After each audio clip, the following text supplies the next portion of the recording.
12 वर्ष बाद वृषभ में देवगुरु बृहस्पति का राशि परिवर्तन। 12 वर्ष बाद शुक्र के घर में पधारे देवगुरु बृहस्पति। 12 वर्ष बाद किन चुनिंदा राशियों पर रहेगी गुरु कृपा। 12 वर्ष बाद किन की अपार दौलत से भरेगी तिजोरी। 12 वर्ष बाद किन राशियों की सोई हुई किस्मत चमकेगी। 12 वर्ष बाद किन को मिलेगी गजब की तरक्की। देखिए सिर्फ धर्म ज्ञान पर। नमस्कार, धर्म ज्ञान के दर्शकों का स्वागत है। मैं हूं आपके साथ कविता राणा। मेरे साथ मौजूद है आचार्य मयंक शर्मा जी। मयंक जी, स्वागत है आपका। धन्यवाद कविता जी। सभी दर्शकों को सादर नमस्कार। ग्रह गोचर की दुनिया से अब की बार हम आप लोगों के लिए लेकर आए कि क्या कहता है देवगुरु बृहस्पति का महाराशि परिवर्तन। आपको बता दूं कि गुरु की भूमिका बड़ी निर्णायक साबित होती है हम आम जनमानस के जीवन में, क्योंकि गुरु ही ज्ञान के मालिक कहलाए गए हैं। गुरु को ही विवाह का कारक माना गया है। गुरु को ही आपके स्वास्थ्य से जोड़ा जाता है। गुरु को ही आपके धन धान्य से जोड़ा जाता है और कहते हैं कि गुरु को ही संतान पक्ष से भी जोड़ा जाता है। और यही कारण है कि नवग्रहों में देवगुरु बृहस्पति को ऑलराउंडर माना जाता है। और अब की बार देवगुरु बृहस्पति 1 मई को अपने मेष राशि से निकल के वृषभ में प्रवेश कर रहे हैं, अपनी शत्रु राशि में, जो कि शुक्र का घर होता है। और ऐसे में वृषभ में जब तक गुरु रहेंगे, देवगुरु बृहस्पति का यही गोचर, वो भी वृषभ राशि में, आप लोगों के लिए कैसा रहेगा। 12 की 12 राशियों पर गुरु की किस तरह की कृपा देखने को मिलेगी हम सबको, आइए मयंक जी से जानते। बिल्कुल, बताएं मयंक जी। देखिए कविता जी, बृहस्पति का राशि परिवर्तन है और बृहस्पति का ये परिवर्तन महापरिवर्तन कहा जाता है, क्योंकि जब बृहस्पति राशि परिवर्तन करते हैं तो बड़ा सकारात्मक या नकारात्मक प्रभाव हमारे जीवन पे पड़ता है। जिस भाव में बैठेंगे, कहते हैं बृहस्पति जहां बैठते हैं उस भाव के फल को कम करते हैं, लेकिन जहां देखते हैं उस भाव के फल को बढ़ाते हैं जी।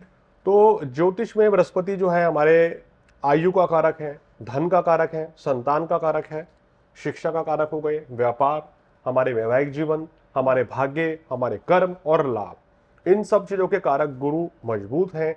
गोचर में जब जब मजबूत होंगे तो आपके लिए स्थितियां बहुत ही सुखद रहती हैं, क्योंकि गोचर में कहा गया है कि संतान प्राप्ति का योग या विवाह का योग, नई नौकरी लगना, नए काम कारोबार की शुरुआत होना, ये सब जो है गुरु के शुभ प्रभाव में आने पर ही आपको फलित होते हैं। यानी आपको दशा अंतरदशा कितनी भी शुभ चल रही हो, अगर गोचर में गुरु शुभ भाव में नहीं है तो इन सब फलों में कमी कर देते हैं, और जैसे ही शुभ होंगे तो आपके लिए विशेष लाभकारी साबित होंगे और आपको सभी तरह के सुखों की प्राप्ति कराएंगे।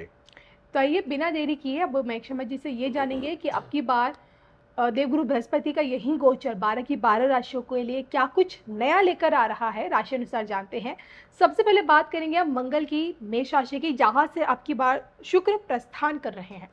देखिए, गुरु प्रस्थान करें। अगर बात करें बृहस्पति देव की जो वृषभ राशि में जा रहे हैं, ये पहले तो बता दें कि भाई इनकी शत्रु राशि होती है जी। अभी तक ये मित्र के घर में बैठे थे और अब ये शत्रु राशि में जा रहे हैं। यहाँ से अब मेष राशि वालों के लिए समय कैसा रहेगा, अब इसकी जानकारी देते हैं। मेष राशि वालों के धन स्थान में जा रहे हैं, तो गुरु कहते हैं कि अगर गोचार में दूसरे भाव में जाते हैं तो बहुत ही शुभ परिणाम देते हैं जी। ऐसे में आने वाले समय में मेष राशि वालों के धन लाभ की वृद्धि होगी, कुटुंब सुख की वृद्धि होगी और आपके काम कारोबार में भी यहाँ तेजी देखी जाएगी। स्वास्थ्य भी आपका अच्छा रहेगा, संतान सुख की वृद्धि होगी, मान प्रतिष्ठा बढ़ेगी। रोग ऋण शत्रु, इन सब में आपकी जो परेशानियां चल रही थी, यानी बीमारी रह रही थी, शत्रु बाधा थी, कोई आपके ऊपर ऋण था, तो वो उस समय आप चुकाने में कामयाब रहेंगे, आपकी आय बढ़ेगी और खर्चों में कमी भी आएगी। तो कुल मिलाकर ये समय जो है आपके लिए बहुत अच्छा रहेगा। वृषभ के लिए, वृषभ राशि में गुरु आ रहे हैं तो खर्चों में निश्चित रूप से कमी हो जाएगी अब यहाँ, और आपके कहना चाहिए संतान प्राप्ति के योग बनेंगे। लगन में गुरु आने से आपका विवाह का योग बनेगा अगर आप अनमैरिड हैं, वैवाहिक जीवन अच्छा हो जाएगा। यहाँ लाइफ में कोई बड़ी परेशानी से आपको छुटकारा मिलेगा। भाग्य होने का समय होता है जब लगन में गुरु आता है, लेकिन मन में एक भय, चिंता, घबराहट बनी रहती है, उस चीज से आपको बचना होगा, नेगेटिविटी से दूर रहे। मिथुन राशि वालों के अब चले गए शुक्र गुरु 12वें भाव में। गुरु के 12वें भाव में चलते विदेशों से यहाँ लाभ अच्छा होता है। जो लोग विदेश जाने की प्लानिंग कर रहे हैं, खासकर जो छात्र, जो लोग विदेश में बसना चाहते हैं, विदेश जाके नौकरी करनी है, उनको बहुत अच्छा लाभ मिलेगा। और इसके साथ साथ यहाँ पर मिथुन राशि वालों के सुख साधन बढ़ते हुए नजर आ रहे हैं। तो यहाँ पर आप घर लेना चाह रहे हैं, जमीन लेनी है, वाहन लेना है, तो ये अच्छा समय रहेगा। लेकिन 12वें भाव का जो गुरु है ये खर्चों को बढ़ाता है, आपका बजट थोड़ा सा बिगड़ सकता है, थोड़ा संभल के चलें और सेहत का अपने ध्यान रखें।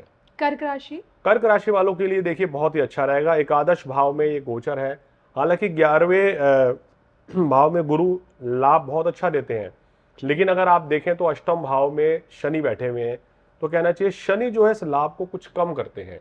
लेकिन फिर भी मेरा ऐसा मानना यह है कि गुरु का ये गोचर आपके लिए ये 13 महीने बहुत ही लाभप्रद रहेंगे। जी। सुख साधन बढ़ेंगे, मान प्रतिष्ठा बढ़ेगी, संतान प्राप्ति के योग बनेंगे, यहाँ विवाह का योग भी बन रहा है, नए कार्य की शुरुआत भी होगी, मान प्रतिष्ठा बढ़ेगी और आपकी आय सबसे ज्यादा जो है आपकी आय बढ़ेगी इस समय पे, यानी कि इन्हें शुभता मिलेगी। बिल्कुल। सिंह राशि के लिए। सिंह राशि वालों कार्य क्षेत्र में थोड़ा मिला जुला फल दशम भाव में देते हैं, यानी कि अगर आप बिजनेसमैन है तो आपकी सेल जो है कुछ कम हो सकती है, उतार चढ़ाव रहेंगे आने वाले महीने, यानी कि आपके बिजनेस में थोड़ा सा उतार चढ़ाव रहेगा गुरु के गोचर के कारण। हालांकि सुख साधन जरूर बढ़ेंगे, धन लाभ भी आपको होगा और शत्रु बाधा से लेकिन थोड़ी परेशानियां रह सकती है। तो सिंह राशि वालों के लिए थोड़ा मिला जुला गोचर ये रहेगा। और कन्या के लिए मयंक जी। कन्या राशि वालों के लिए काफी अच्छा है, भाग्य स्थान में गुरु भाग्य वृद्धि का संकेत दे रहे हैं। जी। अब आपके जो कार्य बिगड़ रहे थे वो बनते हुए नजर आ रहे हैं, क्योंकि अष्टम भाव से निकलकर गुरु नवम भाव में आ रहे हैं। धर्म कर्म में रुचि बढ़ेगी, पूजा पाठ हवन यज्ञ इत्यादि घर में खूब कराएंगे और धार्मिक स्थल पर यात्रा करने का सुअवसर भी प्राप्त होगा, कहीं दूर दराज में होगी। कुल मिलाकर ये गोचर आपके काम, कारोबार, धन लाभ, आर्थिक स्थिति के लिए बहुत ही अच्छा रहेगा। और देखिए आपके सप्तम भाव के कारक जो गुरु थे वो अष्टम भाव में थे, वो नवम भाव में आएंगे तो आपके वैवाहिक जीवन में भी सुधार होगा। तुला राशि। तुला राशि वालों के आ गए अब अष्टम भाव में, तो देखिए अष्टम भाव में गुरु का गोचर सेहत संबंधी परेशानियों की ओर इशारा कर सकता है, क्योंकि छठे भाव का स्वामी जो बृहस्पति है वो अष्टम भाव में है। तो यहाँ विपरीत राजयोग आपका बनेगा। इस विपरीत राजयोग से पैसा तो अच्छा मिलता है, मगर सेहत संबंधी परेशानियां रहती हैं, विदेशों से लाभ मिलता है, काम कारोबार के लिए अच्छा है। यहाँ पर मेरा मानना यह है कि यहाँ पर आपको अपनी सेहत का विशेष ध्यान रखना चाहिए और किसी को पैसा उधार नहीं देना चाहिए। वृश्चिक राशि। वृश्चिक राशि वालों के लिए बहुत ही अच्छा है। सप्तम भाव में गुरु का गोचर वैवाहिक जीवन में मधुरता लाने की ओर संकेत दे रहे हैं, या अगर आप अविवाहित हैं तो विवाह होने के योग बनेंगे। काम कारोबार के लिए भी अच्छा है, धन धान्य सुख समृद्धि की वृद्धि होगी, मान प्रतिष्ठा बढ़ेगी और आपके खुद के स्वास्थ्य में तेजी से सुधार होगा, तो आय भी आपकी बढ़ेगी। तो कुल मिलाकर वृश्चिक राशि वालों के लिए सबसे बड़ी राहत है। धनु राशि। धनु राशि वालों छठे भाव में गुरु का गोचर जो है सेहत संबंधी परेशानियों को बढ़ाता है, लीवर पेट संबंधी रोग इन तकलीफों को बढ़ाएगा। तो खान पान पे आपको संयम रखना है, फिजूल खर्ची से बचना है। इस दौरान यात्रा करने का बहुत ज्यादा अवसर प्राप्त होगा, तो विदेश यात्रा के अच्छे योग बन रहे हैं। कुल मिलाकर कार्य क्षेत्र के लिए गोचर काफी अच्छा रहेगा। आपको कार्य क्षेत्र में थोड़ी सी परेशानी तो बनी रहेगी, लेकिन फिर भी आपको प्रमोशन की संभावना है, नई नौकरी के योग यहाँ पर गुरु बनाते हैं और जब इनकी दृष्टि धन भाव पे पड़ती है तो धन भी देते हैं। चलिए आगे बढ़ते बात करते हैं मकर के बारे में। मकर वालों के लिए गोचर बहुत ही अति शुभ है, क्योंकि पंचम भाव में गुरु जो है बहुत ही अच्छा रहते हैं, तो शिक्षा प्राप्ति में विशेष लाभ मिलेगा। अगर आपको पढ़ाई शुरुआत करनी है, इस समय आप शिक्षा ग्रहण करना चाहते हैं, पढ़ना चाहते हैं, अच्छा गोचर है। और यहाँ संतान की भी आपकी तरक्की होगी या संतान प्राप्ति के योग बनेंगे। काम कारोबार में बड़ा जबरदस्त धन लाभ होगा और आर्थिक स्थिति मजबूत रहेगी। नौकरी व्यवसाय में परिवर्तन के अच्छे खासे योग बन रहे। तो कुल मिलाकर मकर राशि वालों के लिए गोचर हर लिहाज से काफी अच्छा कहा जा सकता है। कुंभ राशि। कुंभ राशि वालों चतुर्थ भाव में जब गुरु गोचर करते हैं तो सुख साधन बढ़ाते हैं और इस समय अगर कोई प्रॉपर्टी का विवाद चल रहा था वो सुलझ जाएगा, मान प्रतिष्ठा बढ़ेगी, सुख साधन बढ़ेंगे। अगर अभी तक आप वाहन नहीं ले पा रहे तो ये गोचर आपके लिए काफी अच्छा है, वाहन प्राप्ति के योग बनेंगे। कार्यस्थल पर ये थोड़ा मिला जुला समय रहेगा, यानी कि कार्यस्थल पर क्योंकि शनि की 7.5 है और शनि की दशम दृष्टि भी है, गुरु की दृष्टि भी पड़ रही है, तो मिले जुले फल मिलेंगे, कुछ अच्छे फल मिलेंगे, कुछ परेशानियां बढ़ सकती हैं। तो मेरी सलाह है कि कार्य क्षेत्र में कोई लापरवाही ना करें। दूसरा, नौकरी परिवर्तन करते समय सोच विचार कर ही आपको परिवर्तन करना चाहिए, लेकिन इस दौरान गुरु खर्च जरूर से ज्यादा बढ़ा सकते हैं, तो एक बजट बना के चलेंगे तो आपके लिए बहुत अच्छा रहेगा। मीन राशि। मीन राशि वालों के लिए गोचर तीसरे भाव में करेंगे तो विदेशों से लाभ प्राप्ति के लिए जो लोग पत्रकार हैं, जर्नलिस्ट हो गए आपका, या क्रिएटिव फील्ड से जुड़े हुए हैं, कलाकार हैं, उनके लिए गोचर काफी अच्छा रहेगा। प्रेम संबंधों में, वैवाहिक जीवन में ये गोचर आपको लाभप्रद देगा। काम कारोबार में भाग्य वृद्धि के संकेत भी देगा। लेकिन यहाँ आपको भाई बहनों के साथ संबंधों में मधुरता लानी पड़ेगी। संबंधों को खराब होने से बचाएं, खासकर अपने कार्यस्थल पर भी इन चीज़ों का ध्यान रखना होगा और फिजूल खर्ची पर लगाम लगानी होगी। तो ये सावधानी रखें मीन राशि वाले, तो आपके लिए कोई ज़्यादा परेशानी नहीं रहेगी।